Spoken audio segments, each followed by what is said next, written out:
Collector જેવા અધિકારીઓ દ્વારા ડરાવવામાં આવે છે, ધમકાવવામાં આવે છે, કહેવામાં આવે છે કે ભાઈ તમે કેમ બોલો છો, સાનામાના બેસી રહ્યો. શું આદિવાસીઓ માટે બોલવું એ મારો ગુનો છે? અમારા બાળકો માટે શિક્ષકોની માંગણી કરી મારો ગુનો છે?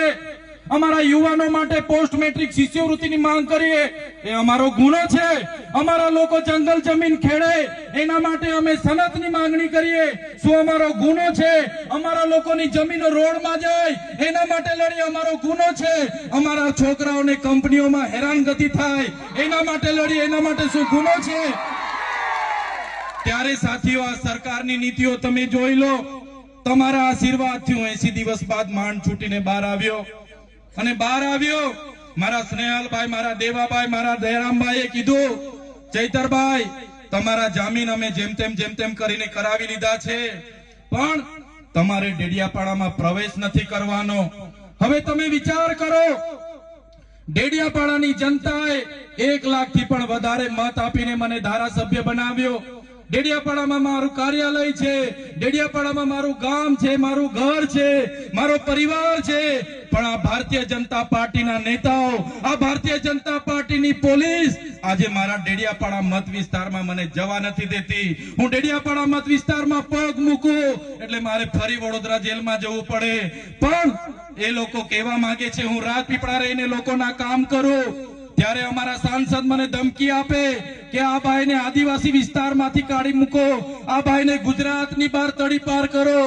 ત્યારે અહીંના ધારાસભ્ય, અમારા સાંસદ, એમના હરસંઘવી, એમના ભૂપેન્દ્ર પટેલને, એમની પોલીસને, એમના નેતાઓને આ મંચ પરથી કહેવા માંગુ છું, તમે ચૈતર વસાવાને ડેડિયાપાડાથી કાઢી મૂકશો, તમે ચૈતર વસાવાને નર્મદા જિલ્લામાંથી કાઢી મૂકશો, તમે ચૈતર વસાવાને ગુજરાતમાં કાઢી મૂકશો, પણ ચૈતર વસાવા અમારા લોકોના દિલોમાં રહી છે, ત્યાંથી ક્યારે નથી કાઢી શકતા. ત્યારે સાથીઓ અમે લડીએ છીએ. અમે કોઈના બાપથી ડરતા નથી, અમે હરસંઘવીની પોલીસથી ડરતા નથી. અને કહેવા માંગીએ છીએ અમારો પણ સમય આવશે, અને જે દિવસે અમારી જનતાનો સમય આવશે એ દિવસે આ ભાજપ વાળાના અમે છોતરા કાઢી નાખવાના છે. આ ભાજપની સરકાર અધિકારીઓના બળે રાજ કરે છે, પોલીસના બળે અમારા લોકોને હેરાન કરે છે. પણ મારા યુવાનોને આહવાન કરું છું, હવે બહુ થઈ ગયું જુલમ, હવે બહુ થઈ ગયો અત્યાચાર.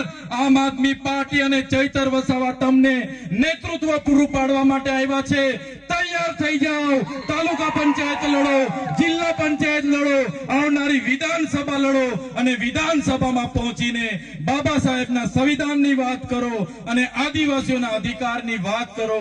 અને આવનારા દિવસોમાં જે પણ સામંતશાહી, નારંગી ગેંગ અને RSS ના લોકો આપણા લોકોનો જે વોટ તરીકે, મતદાન તરીકે ઉપયોગ કરે છે, એ લોકોને અહીંથી સત્તામાંથી મૂળિયા ઉખેડીને આપણે બધા ફેંકી દેવા પડે.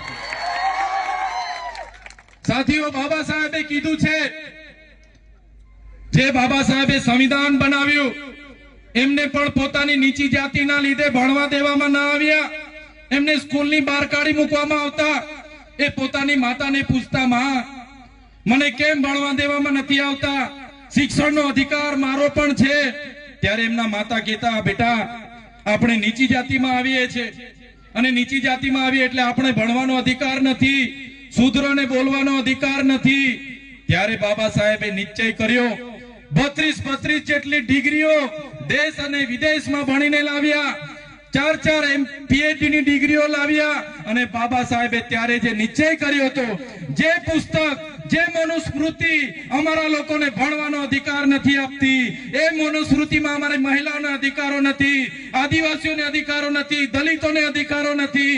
એ મનુસ્મૃતિનું રાજ હું બદલી નાખીશ. અને એમણે બદલી નાખ્યું અને દેશમાં સંવિધાનનું રાજ બાબા સાહેબ લાવી દીધું. આજે દેશનું સંવિધાન આપણને બધાને સાર્વભૌમત્વની ભાવના સાથે આપે છે. લોકશાહી, પ્રજાસત્તાક, સમાજવાદ આપણું બંધારણ આ દેશને પૂરું પાડ્યું. સાથે સાથે બંધારણની જોગવાઈ એ ચાહે મુસ્લિમ હોય, હિન્દુ હોય, ઈસાઈ હોય કે ખ્રિસ્તી હોય, બધા લોકો માટે સમાન અધિકારો, ન્યાય, સ્વતંત્રતા, બંધુતા, વ્યક્તિત્વનું ગૌરવ, રાષ્ટ્રની ભાવના, રાષ્ટ્રની અખંડતા આપણું બંધારણ આપ્યું. ત્યારે મારા સાથીઓને વિનંતી કરું છું કે આવનારા દિવસોમાં જે પણ ચૂંટણીઓ આવવાની છે, સંવિધાનિક રીતે તમારા અધિકારો છે, બાબા સાહેબ અને જયપાલસિંહ મુંડાએ આપેલા આપણા અધિકારો છે. ત્યારે આ અધિકારોને સાચવવા માટે માત્ર સમાજના આગેવાન તરીકે નહીં પણ રાજકીય આગેવાન પણ તમારે બનવું પડશે. બંધારણની આપણી અનુસૂચિ 5 ના રક્ષણ માટે, પૈસા એક્ટના રક્ષણ માટે, 73AA ના રક્ષણ માટે, એટ્રોસિટી એક્ટના રક્ષણ માટે, આપણી જમીનો બચાવવા માટે, આપણી જળ, જંગલ અને ખનીજો પરના અધિકારો બચાવવા માટે આવનારા દિવસોમાં તમારે બધાએ રાજનીતિમાં આવવું પડશે અને આ લોકોને સત્તાથી આપણે ઉખેડીને ફેંકી દેવું પડશે.